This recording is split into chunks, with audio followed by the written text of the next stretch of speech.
Hello, everybody. I'm George from Ireland. Well, welcome to my channel. Commenting on what was announced by the government in South Britain about requiring every policeman and policewoman to have a license if they want to continue to serve as an officer. And that was announced by the Home Office the other day. So, policing, is it devolved from Westminster to Wales in some regards or not? I know certainly police have powers of arrest throughout the United Kingdom. An officer from the Northern Police Service of Northern Ireland, he or she could arrest someone in Scotland. A police officer from the Met could arrest someone in Ulster, and blah blah blah. Okay, so they already go through rigorous training, is at least a year, and you have to have a degree to be a police officer. They only introduced that 20 something years ago. I know somebody joined the police in the 1980s. That was highly unusual. And if somebody had a degree, then he or she was likely to be promoted out of being a beat bobby into the CID pretty quick. But these just about anybody can read and get a degree these days. And so it's a rigorous training, I'm told. I've never been a police officer myself. Unfortunately, I mean, it's kind of too intellectualized. A lot of it is sort of leftist ideology and racist, racist, racist. Everything is racist. Everyone is racist. You just have to repeat this sub-Marxist gobbledygook to be in the police, and trans awareness courses, and so much as administrative. There was it, what was it called, The Secret Policeman? I used to read those books about how frustrating, how pointless it was. The form after form after form we had to fill out, taking away from frontline duties. But it's throughout the public sector, increasing the private sector, just the blob, just wasting people's time with this futility of collating worthless information and not doing their actual job. So no wonder the crime is exploding. At least murder is down, but that's probably to the doctors saving the wounded more than the police. But anyway, police officers, they want to continue in their occupation, will have to demonstrate they have got skills such as dealing with violence against women and girls. I mean, almost as though the police don't want to do that anyway. Do you really think they come in there today because they want to commit violence against women and girls, or are indifferent to it? I really don't think so. And how is violence against women and girls different from violence against boys and men? I mean, violence is violence, isn't it? And so on. And of course, violence generally is bad news. And as I proved before, a high majority of the murder victims are men, something like 75%. And I don't want it to be, I'd rather it was zero. It doesn't particularly concern me, it's more men than women, and so on. And obviously, the perpetrators are overwhelmingly men as well, and so on. So this is a scheme to keep their skills up, but they had to be removed.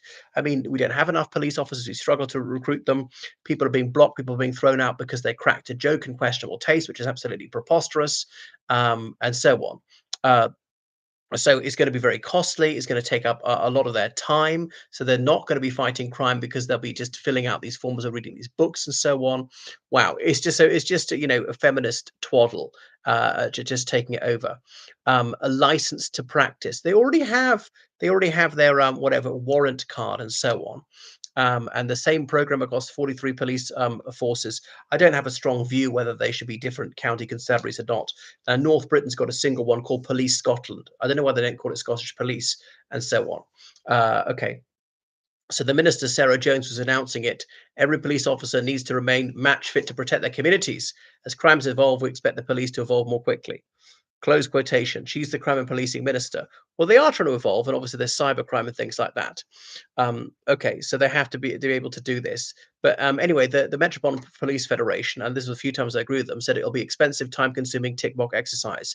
Definitely. They said the training they have is already good enough. I have many, many complaints about the police, but not about their training, how they deal with situations, trying to use minimum force, de-escalate situations, and so on. How they have to prioritize. They're meant to be courteous, no matter how many rude people are to them, and they have to deal with very, very difficult people, with mentally ill people, with people who are drunk or on drugs, and so on. But sometimes I've seen them being rude. I've seen police brutality against a children's rights demonstrator, and so on. Okay. So that's it. And then in vetting decisions, determining someone's suitable or not to be in the police, the commissioner of the police in the metropolis, i.e. the London police, he said he will take unproven allegations to block people. So someone could be an outstanding police officer. He or she's not going to have a chance because he was lied about. Unfair, isn't it? And so on. Okay. But some people have applauded the plans. So I think it's just really unnecessary. So it's going to cost more money. Where's the money going to come from? Which budgets are you going to cut? Or where are you going to raise the revenue? So they're going to spend time doing this. So they're not going to be catching murderers. They're not going to be finding people who are kidnapped. They're not going to be finding lost children. They're not going to be investigating rape or child abuse because just because they're going to be, reading your books and sitting your stupid exams. It really is preposterous. So the police, I wouldn't say they use excessive force. That's one of the good things about them. In most years, the police in the United Kingdom don't kill a single person, which is good. And I realize the police, they occasionally need to kill people, very occasionally, which they very, very rarely do so. And they're very reluctant to use force, only use force when unavoidable, which is the right attitude. I don't want them shooting people dead willy-nilly like in the USA. But it's yet another preposterous gimmick, it's yet more excessive bureaucracy, it's yet more ideological imposition from Labour and trying to make the police even more of a weapon of the far left. And there have been surveys proving that the public sector does have a far left prejudice. It attracts people into it who are left wingers anyway, and there's the endless reinforcement of leftist tropes. Goodness, long gone are the days when there were mostly working class Tories. What do you think? We don't need this license to police, just like Michael Gove, Lord Gove, over opinionated prick, blowhard, who was always mouthing off about things about which he knew nothing, ultra crepidarian, said about teachers who showed it had to be a master's degree profession, which never ever happened, thankfully. So you're going to make it even more difficult. Are you going to pay them 20% more? And they're going to have to fund it themselves. Your government's going to fund it. We never had that one. It was just another stupid idea. They're going to be a license to teach, an MOT. So there's already a recruitment crisis. You're going to make it even worse. You're going to kick out people who are excellent just because they don't want to go through your stupid and totally unnecessary MOT. Because it's not like teaching fundamentally changes from one year to the next or even through time, really. The technology moves on. Likewise, policing. Some things are eternal. We never heard about that. All these stupid ideas. When what needs to happen with government is just let people in various occupations just back off and let them get on with it. Remember, a teacher said to me decades ago, why don't we just do what we're supposed to be doing and not endlessly justifying it, not producing stacks and stacks of paperwork which are no use to anybody, just to create job titles for middle management.